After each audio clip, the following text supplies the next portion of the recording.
Weewaawo tuvudde ekyotera ne tukomawo mu masekkati ag'ekibuga Kampala. Okutikkira abayizi Makerere University kwasaasaanyiza essanyu mu bifo bingi eby'eggwanga.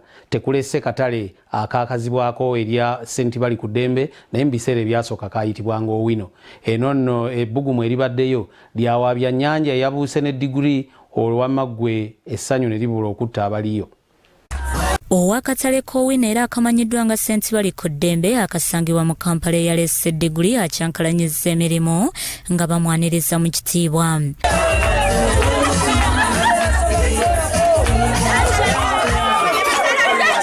Nakiwala Zaina atunda ebyennyanja mu katale kanajjidde mu kyambalo kye ng'abadde asoma Makerere University nga banne we bassakanya nti abaali baavuma obutasoma babunire.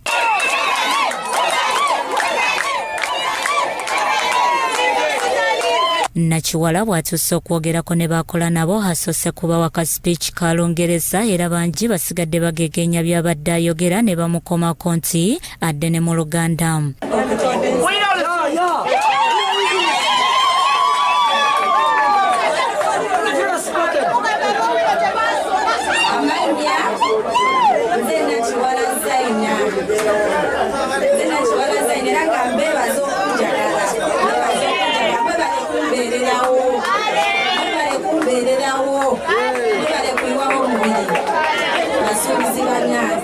Nakiwala akuguse mu mawulire ng'akomyewo kwebaza basuubuzi banne ababadde basigala mu mudaala ng'agenze okusoma.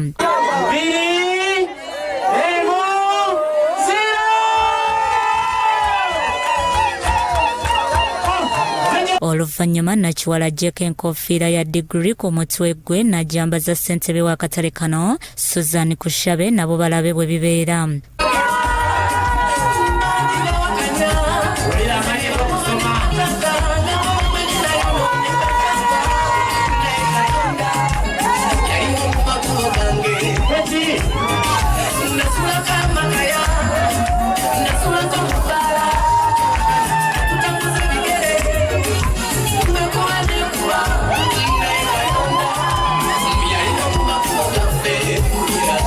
Susan Kushabe ategeezezza abasuubuzi nti abagagga baali baagala Owino emenyebwe baali tebaagaliza basuubuzi kulaba ku ssanyu.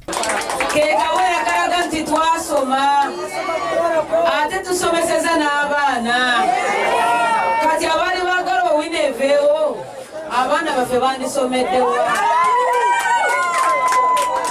Abagambanga nti ogwokuna kumenya baali baagala abaana ffe basomerewa naye nga bwemugambe nti Katonda bw'agamba n'oba era yagamba nti mufulume akatale mwe babbi mwe akatale kasigalemu abasuubuzi.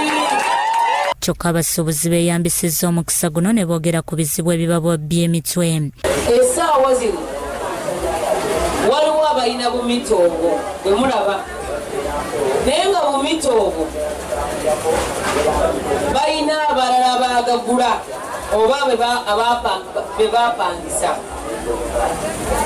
nga gwe baapangisa ate yakuwaako gwe kati oli katugambe nti ono yeyampangisa amasanyalaze ngenda kumuwa ssente nange nzijje mwono bwe mba nzijja mwono ngenda mumunyigiriza nsobole okufunako nno akole ki ekitegeeza nti gwe amasanyalaze oganywedde mu mikono emeka naye ng'amasanyalaze ago tusobola okufuna mita nga zaffe. Bikusakiddwa Kyambadde Lawrence, Crossroad TV, Omunnyo.